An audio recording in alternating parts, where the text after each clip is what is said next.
Hello friends, welcome back to the SQL learning series. और आज की इस क्लास के अंदर मैं आपको एसक्यूएल के लिमिट क्लोज और ऑर्डर बाय क्लोज के बारे में बताऊंगा। और अगर आपने इस सीरीज के ये सभी वीडियोस नहीं देखे हैं तो उस पर मैंने ये वाली प्लेलिस्ट बना दी है, लिंक आपको इसी वीडियो के डिस्क्रिप्शन बॉक्स में मिल जाएगा। तो एक बार आप इन सभी वीडियोस को भी जरूर देख लेना। तो चलिए शुरू करते हैं। मेरा नाम है अभिषेक और आप देख रहे हैं माइक्रो सॉल्यूशन यूट्यूब चैनल। तो देखिए यहाँ पर आप लिमिट क्लोज का यूज किस तरीके से करेंगे। जब आप अपनी टेबल में से डेटा को शो करवा रहे हैं यानी सेलेक्ट करवा रहे हैं, उस समय पर आप लिमिट बता सकते हैं। तो जितनी लिमिट आप बताएंगे केवल उतने ही रिकॉर्ड शो किए जाएंगे। तो यहाँ पर जो इसका बेसिक सिंटेक्स है वो है सेलेक्ट, उसके बाद आपको कॉलम का नाम बताना है, उसके बाद आपको अपनी टेबल का नाम बताना है, फिर आपको यहाँ पर लिमिट बता देनी है।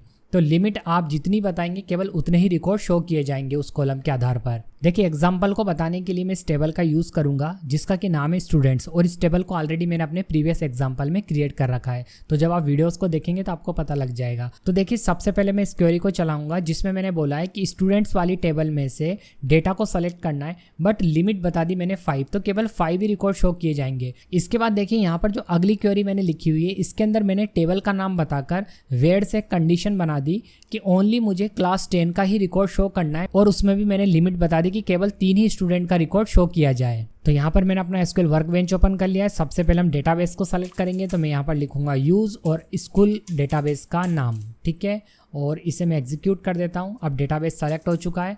अब मैं यहाँ पर फर्स्ट क्वेरी को चलाकर दिखाता हूँ। तो जैसा कि मैंने आपको बताया था कि लिमिट लिखने के बाद आप यहाँ पर जितने नंबर लिख देंगे तो टेबल में से केवल उतने ही रिकॉर्ड शो किए जाएंगे। तो चलिए इसे मैं सेलेक्ट करता हूँ और एग्जीक्यूट करता हूँ। तो यहाँ पर देखिए ओनली 5 रिकॉर्ड शो किए गए, जबकि हमारी टेबल में और भी कई सारे रिकॉर्ड्स हैं। एक बार मैं आपको पूरी टेबल दिखा देता हूँ। तो यहाँ पर देखिए हमारे पास टोटल 10 रिकॉर्ड्स हैं, लेकिन जब हम ये क्वेरी चलाते हैं तो ओनली 5 रिकॉर्ड्स ही शो किए जाते हैं। इसके बाद जो यहाँ पर अगला क्लोज है वो है ऑर्डर बाय क्लोज, और इस क्लोज का यूज़ करते हुए आप अपने टेबल में किसी भी कॉलम के डेटा को या तो असेंडिंग ऑर्डर में जमा सकते हो या फिर डिसअसेंडिंग ऑर्डर में जमा सकते हो। असेंडिंग के लिए यहाँ पर ASC कीवर्ड का यूज़ किया जाता है और डिसअसेंडिंग के लिए DESC कीवर्ड का यूज़ किया जाता है। और इसका जो बेसिक सिंटेक्स है वो है, सबसे पहले आपको लिखना है सेलेक्ट, उसके बाद आपको कॉलम का नाम बता देना है, फिर किस टेबल के डेटा पर काम करना है उस टेबल का नाम बता देना है, फिर यहाँ पर आपको जो मेन कीवर्ड है इसका वो लिखना है ऑर्डर बाय, फिर आपको उसी कॉलम का नाम बताना है जिसे आपको असेंडिंग ऑर्डर में या फिर आपको डिसअसेंडिंग ऑर्डर में जमाना है। तो चलिए इसका मैं आपको प्रैक्टिकल दिखाता हूँ, अच्छे से समझ में आ जाएगा। तो सबसे पहले तो मैं आपको टेबल का पूरा डाटा दिखाता हूँ। यहाँ पर देखिए टेबल आ गई है। अब मैं यहाँ पर इस क्वेरी को चलाने वाला हूँ जो कि इसी टेबल पर अप्लाई होगी, ठीक है। और यहाँ पर सबसे पहले हम क्या करेंगे, ऑर्डर बाय कीवर्ड का यूज करके स्टूडेंट नेम यानी ST नेम्स वाला जो हमारा कॉलम है ना, ये वाला कॉलम, इसको असेंडिंग ऑर्डर में जमाएंगे। देखिए बाय डिफॉल्ट जब आप इसको चलाते हैं तो ये असेंडिंग ऑर्डर में ही अरेंज करता है।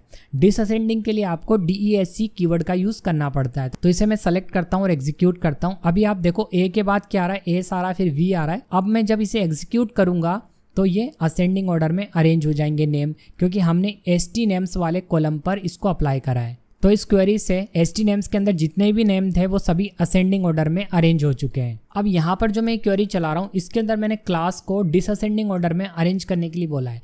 जब आप डिसअसेंडिंग ऑर्डर में अरेंज करना चाहते हैं उस समय आपको ये कीवर्ड यूज़ करना पड़ेगा।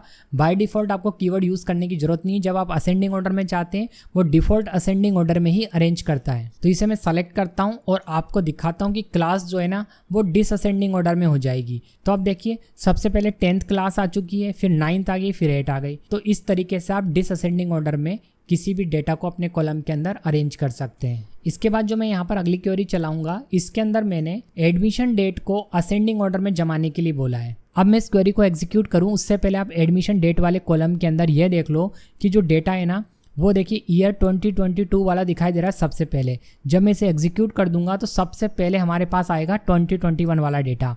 ओके, डेट के अंदर ये आ जाएगा। तो चलिए मैं इसे एग्जीक्यूट करके दिखाता हूँ। तो यहाँ पर देखिए एडमिशन डेट असेंडिंग ऑर्डर में हो चुकी है और उसी हिसाब से बाकी के कॉलम के रिकॉर्ड्स भी हो गए। तो इस तरीके से आप ऑर्डर बाय का यूज करते हुए किसी भी कॉलम के डेटा को असेंडिंग या डिसअसेंडिंग ऑर्डर में अरेंज कर सकते हो। तो फ्रेंड्स फिलहाल इस वीडियो में इतना ही। आप इन सब की एक बार प्रैक्टिस कर लेना। मैं मिलता हूँ आपको नेक्स्ट वीडियो में। अगर आपको वीडियो पसंद आए तो वीडियो को लाइक एंड शेयर जरूर करना, और यदि आपने अभी तक इस चैनल को सब्सक्राइब नहीं करा तो वो भी कर लेना। Thanks for watching.